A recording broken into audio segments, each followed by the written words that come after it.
आज बहुत से लोग हैं जिनकी शुरुआत बहुत अच्छी थी, अंत खराब हो रहा है। आप देखिए आजकल कलीसिया के अंदर, बहुत सारी जगहों के अंदर आप देखिए हालात क्या है। लोग चलती हुई सभा में फोन यूज करते, कलीसिया के अंदर लड़के लड़कियां बात करते हैं गलत बातें।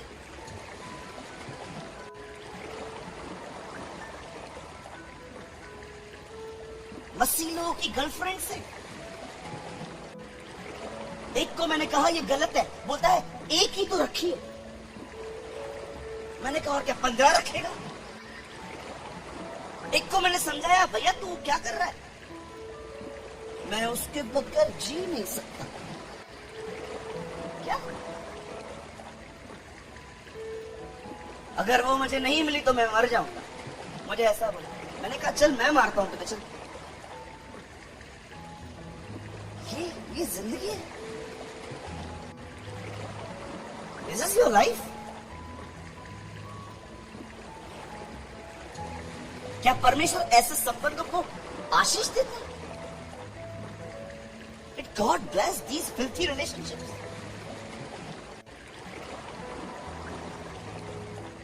छाछिए आज आप कैसे थे पहले, आज आप कैसे शुरुआत की थी आपने, और आपका अंत कैसे होना है।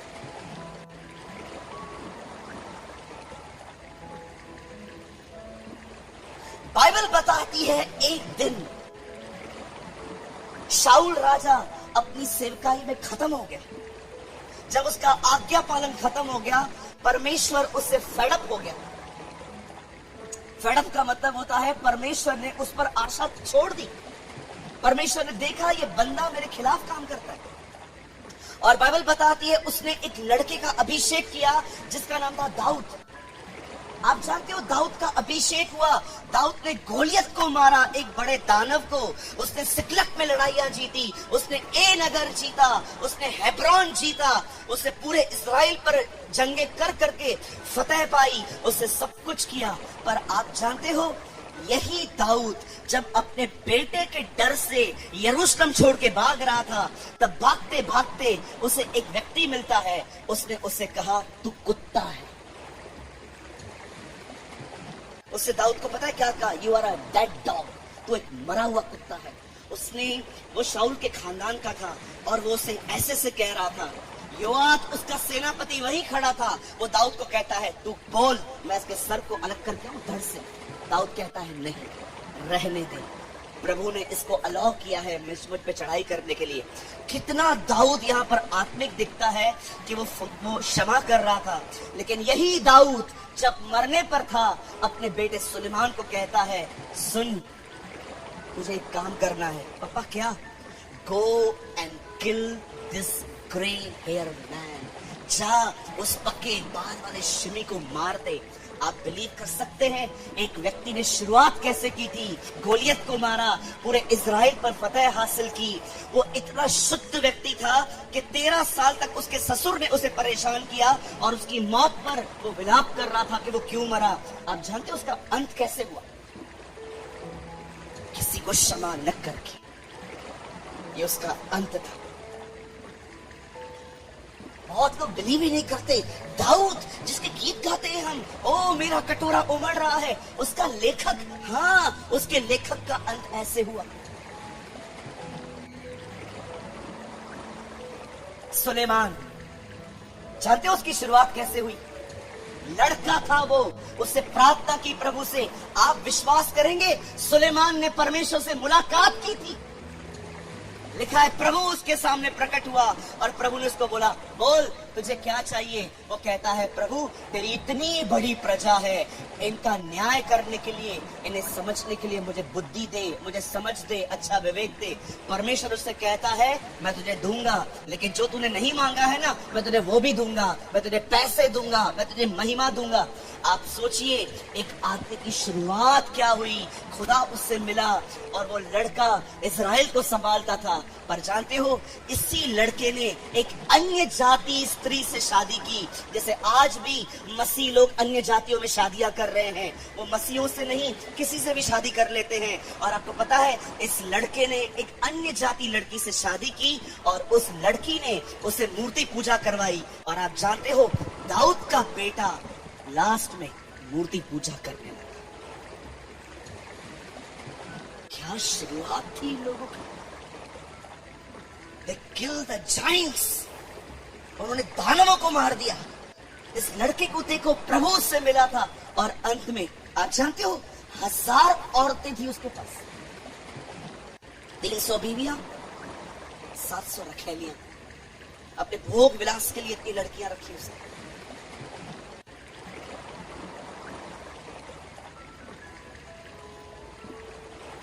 नोहा, कितने लोग जानते हैं नोहा कैसा था? एक ऐसा व्यक्ति जिसे परमेश्वर बात करके कहता है, सुन, ये पूरा नगर, ये पूरी दुनिया पाप कर रही है। लड़का लड़के से शादी कर रहा है, लड़कियां लड़कियों से शादी कर रही हैं, पूरी फॉर्निकेशन बड़ी पड़ी है। मैं इस नगर को, सब पूरी दुनिया को खत्म करने पर हूं, पर तू बोर्ड बना, मैं तुझे बचाऊंगा। 120 साल इतिहास कहता है नूह ने उस जलयान को बनाया, और वचन कहता है उस आदमी का जल में यान उठाया गया। बाइबल बताती है 5 महीने तक उसका जहाज पानी के ऊपर तैर रहा था। उसके बाद वो नीचे उतरा। वो व्यक्ति जो सबको खत्म होते देखने के बाद, वो पहला जन, वो व्यक्ति जिसको सौभाग्य मिला, जिसको ये मिला कि वो पूरी दुनिया को अकेले देखे। पर जानते हो, जैसे वो बाहर निकला, उसे घमंड हुआ, मैं अकेला हूं। उस घमंड में से शराब पी,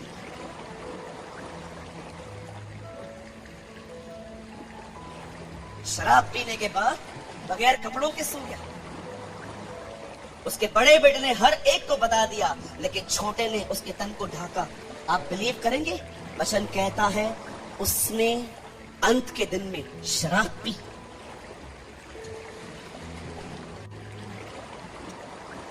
क्या शुरुआत की दाऊद ने, क्या शुरुआत की सुलेमान ने, क्या शुरुआत की नूह ने। कितने लोग गिदोन को जानते हैं? His name was Gideon.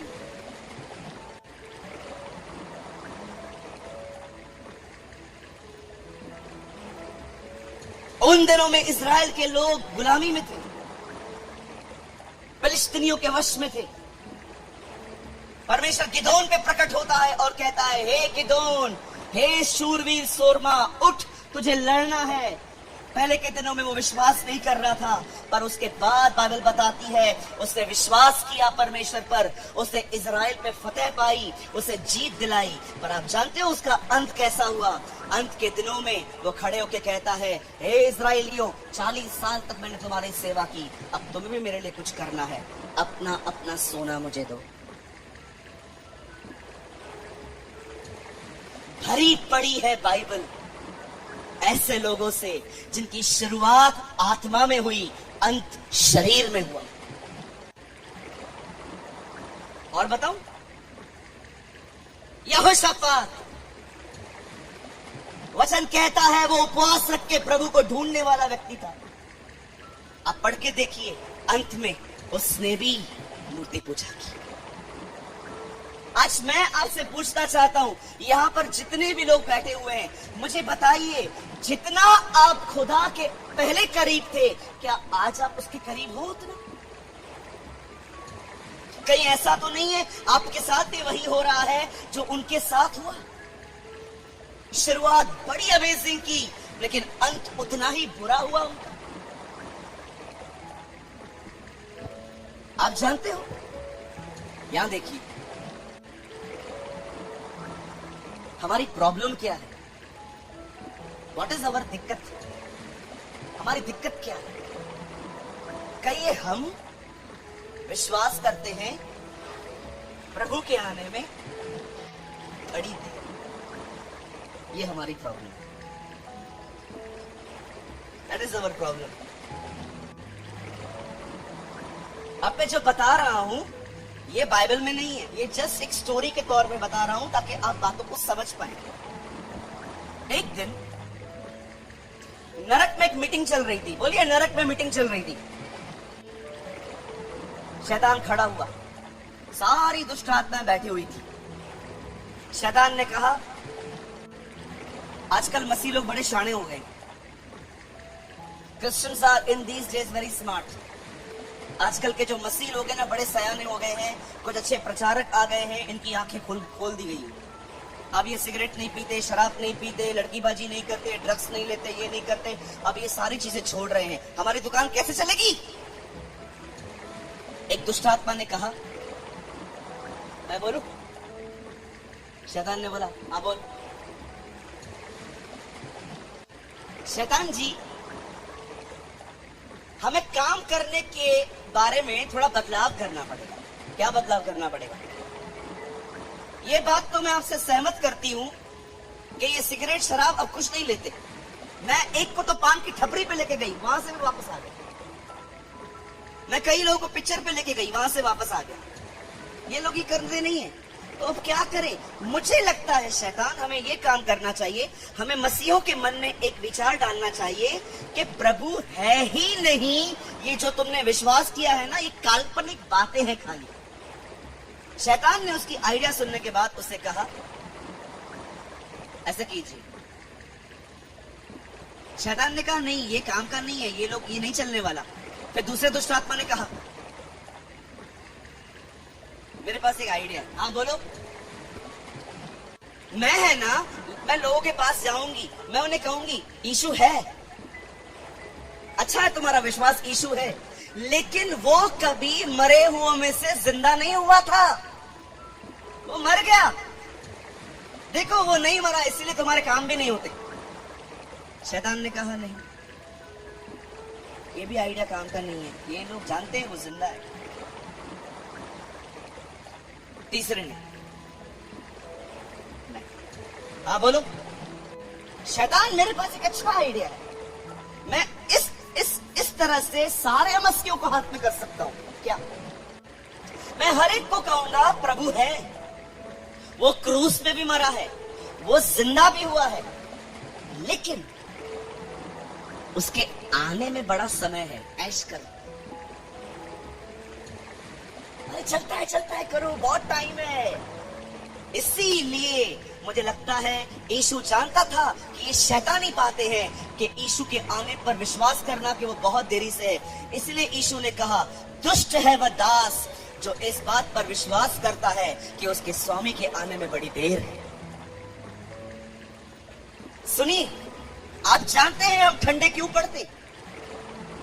क्योंकि हमारा ये विश्वास है कि प्रभु के आने में बहुत समय है।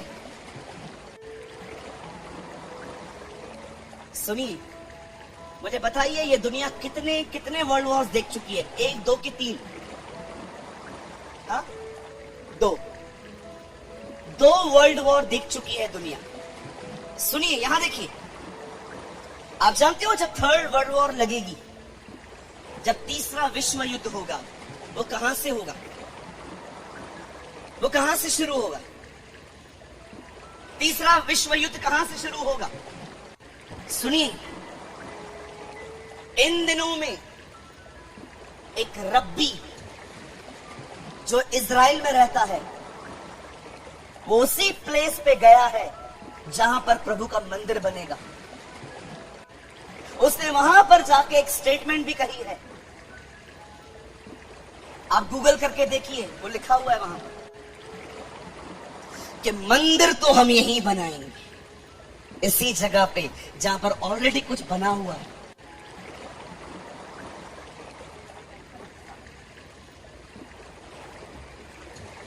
सभी जानते हैं वहां क्या बना हुआ है, और उन्होंने कहा है मंदिर तो हम यहीं बनाएंगे। जानते हो, जिस दिन वो लोग उस मंदिर को बनाने की शुरुआत करेंगे, सारी कंट्रीज इजराइल के खिलाफ हो जाएंगी, सब एकत्र हो जाएंगे इजराइल को मारने के लिए। वहीं से 3rd वर्ल्ड वॉर स्टार्ट होगा, वहां से। इसलिए यीशु ने कहा, तुम यरूशलेम को अन्य जातियों से घिरा हुआ देखो। आप जानते हो प्रभु के आने में कितना कम समय बचा है? बाइबल बताती है जिस विषय में तुम सोचते भी नहीं हो उसी घड़ी वो आ जाएगा। क्या आप तैयार हो रहे हैं? कहीं ऐसा तो नहीं है कि आपकी शुरुआत बहुत अच्छी थी, 2 घंटे प्रार्थना करते थे, 1 घंटा प्रार्थना करते थे, बाइबल पढ़ते थे, लेकिन आज बाइबल सामने पड़ी रहती है और आप उसे उठाते नहीं हो। हमारा अंत, हमारी शुरुआत कैसी भी हुई थी कोई मायने नहीं रखता, हमारा अंत कैसा होता है ये मायने रखता है।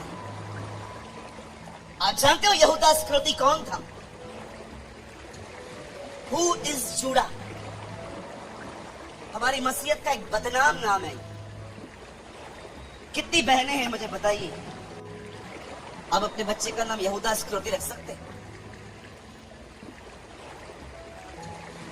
कितनी बहनें यहाँ पर, जब आपको बेटा पैदा होगा और मैं आपको बोलूंगा बहन आपने इसका नाम क्या रखा है, ये यहूदा इस्करियोती है, चोर है, चोर, रखेंगे आप सब वाकिफ हैं उस बंदे के नाम से। यहां देखिए, यीशु ने अपने 12 चेलों को चुना। जानते हैं उनके नाम क्या क्या है? मती, याकूब, यूहन्ना, पतरस, हलफई का पुत्र याकूब, बरतुल्मै, अंद्रियास, थोमा और याकूब।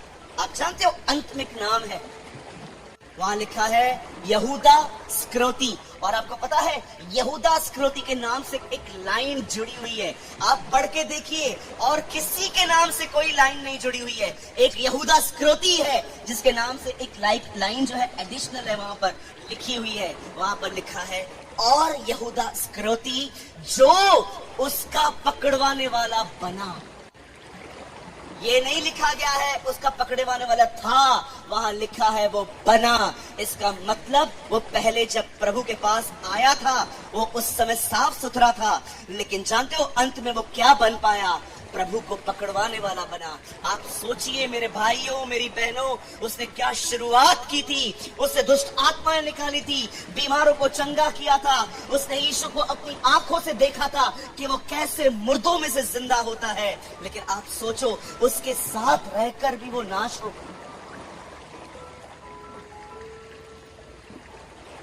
मेरे भाइयों, मेरी बहनों, सुनिए, बड़े ध्यान से सुनिए। अगर आपने अपनी कमजोरियां परमेश्वर को देना नहीं सीखी, आपका भी अंत ऐसा ही होगा। पॉल वॉशर ने कहा, अगर तुमने अपनी कमजोरियां खुदा को नहीं दी, तुम्हारी कमजोरियां तुम्हें नरक ले जाएंगी।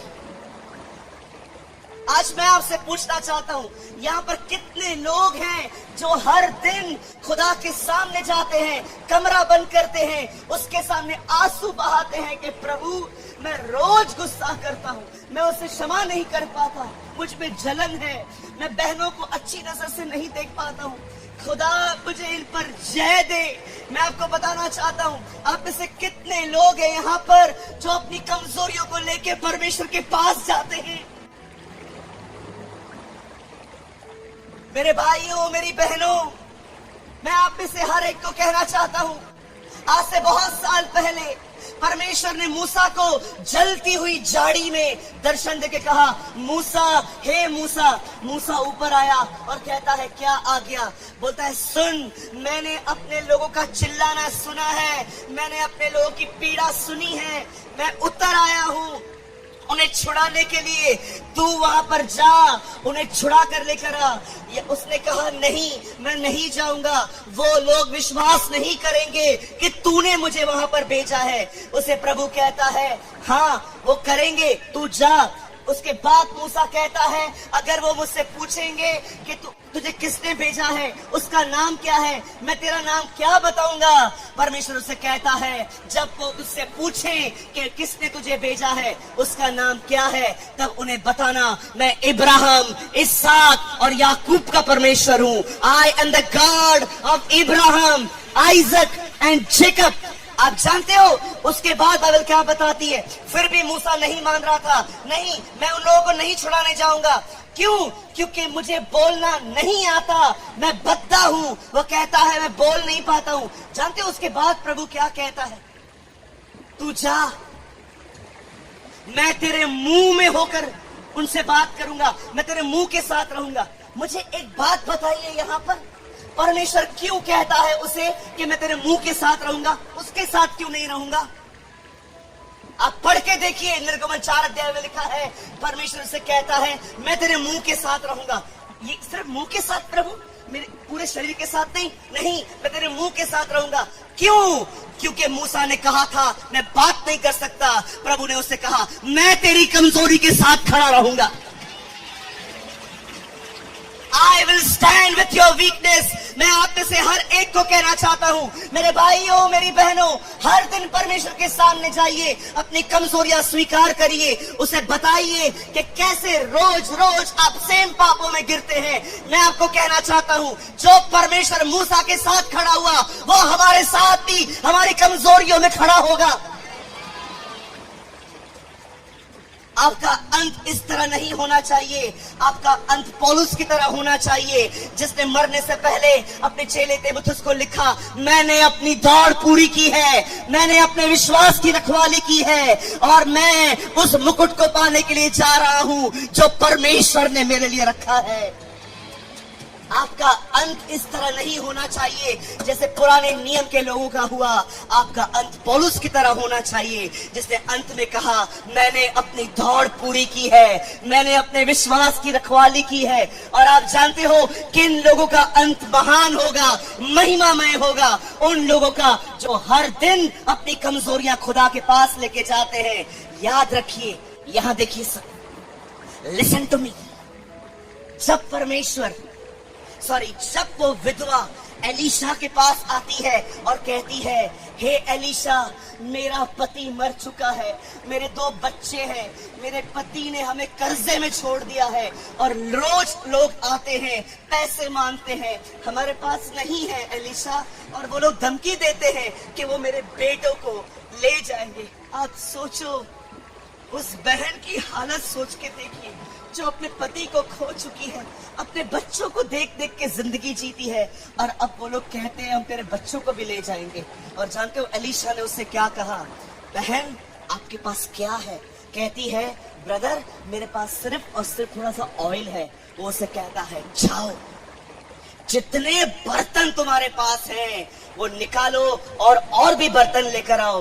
ओ मेरा विश्वास है उसके बच्चे ने सारी जगहों पे जाके बर्तन मांगे होंगे, और जानते हो सब बर्तन जमा हो गए। उसके बाद एलीशा उसे कहता है, सुन, अंदर जा, कोठरी बंद कर, और जो ऑयल पड़ा है वो थोड़ा थोड़ा हर एक जार में डाल, और तू बाद में बाहर वो थोड़ा थोड़ा जार, जानते हो क्या करती है? अंदर जाती है, दरवाजा बंद करती है, वो जो ऑयल था वो थोड़ा थोड़ा सब में उड़ेलती है, और बाहर आके कहती है, एलीशा, डन, मैंने कर दिया। अब एलीशा कहता है, जा, जितने बर्तन थे वे सब भर चुके हैं। लिसन, वेट, जितने बर्तन हैं वो सब भर चुके हैं। उस तेल को बेच, जो पैसे मिलेंगे उनसे कर्जा चुक्त कर दे, और जो बचे उससे जीवन निर्वाह कर। वेट, आप जानते हैं एलीशा ने क्या कहा? अंदर जा, दरवाजा बंद कर, ऑयल को उंडेल। भाइयों बहनों, हमेशा याद रखना, तेल बंद कोठरियों के पीछे बहता है।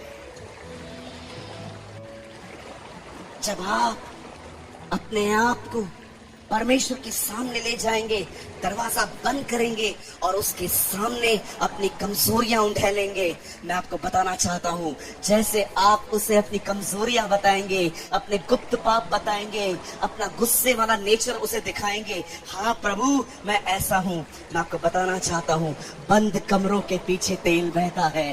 परमेश्वर आप पर अपना तेल उंडेलेगा, अपने पवित्र आत्मा को उंडेलेगा, मैं आपको बताना चाहता हूं, आप सामर्थी होके निकलेंगे, आप ताकतवर होके निकलेंगे, आप जय पाके निकलेंगे। कोई भी व्यक्ति अपनी ताकत से नहीं बदल सकता। बाइबल बताती है तुम प्रधानों पर भरोसा मत करना, उनमें उद्धार करने की ताकत नहीं। जितनी कोशिश करनी है कर लो खुद को बदलने की। हमारी सबसे बड़ी प्रॉब्लम जानते हैं क्या है? जब हम वचन को सुन लेते हैं, समझ लेते हैं, हमें लगता है हमने पा लिया, हम खुश हो जाते, ओह मुझे समझ में आ गया, मैंने पा लिया। जी नहीं ब्रदर, आपने समझा है, पाएंगे आप कमरे में।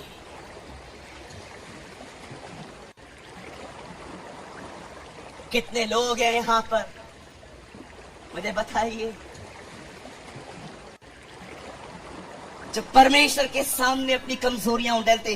देखिए इन लोगों को, दाऊद को देखिए, सुलेमान को देखिए, यहोशापात को देखिए, इन सारे लोगों को देखिए। कई क्षेत्रों में कमजोर थे, पर वो अपनी कमजोरी खुदा के पास नहीं लेके गए। लेकिन आज परमेश्वर ने, आज वो हमें बुला रहा है।